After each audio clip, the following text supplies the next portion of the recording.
Ces premiers milles avec Tom, c'était assez magique quand même. Et puis après, le passage du Cap Horn, j'ai eu de la chance parce que j'ai eu des météos pourris comme tout le monde, mais j'ai eu des passages de Cap Horn et une arrivée assez dingue.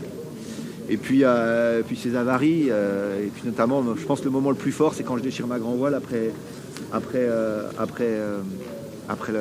le Cap Horn. Je me dis, mais je suis en train de gâcher ma course bêtement. Je me sens coupable parce que je fais une erreur quand même.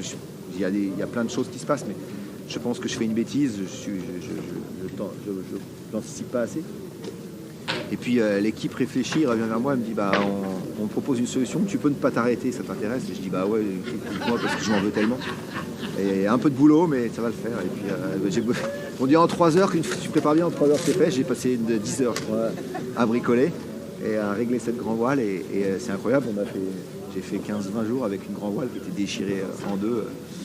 Pas sur une grande longueur, mais quand c'était cassé, je pensais que la course elle était pas finie, mais qu'en tout cas je m'étais mis en danger par rapport à la suite. C'était quoi la liste des galères, ça?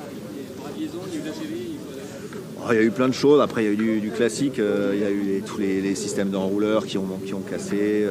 Il y a eu des voiles qui se sont abîmées. Il y a eu des problèmes d'eau. À un moment, j'avais des problèmes d'eau. Il y avait des problèmes pas d'électricité. Hein, c'est des problèmes de foil, des systèmes de foil qui ont cassé.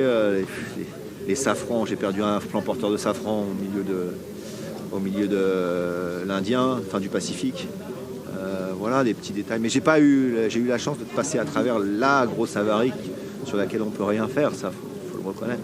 Après, on a fait preuve d'ingéniosité et voilà, avec toute l'équipe, ils m'ont proposé des solutions magiques. Et voilà.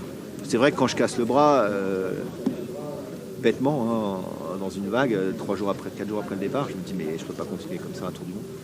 Et puis ils m'ont rassuré, on a fait une solution qui nous paraissait et puis j'avais des moyens de vérifier, je contrôlais régulièrement et voilà. Il va manquer le Jules Verne.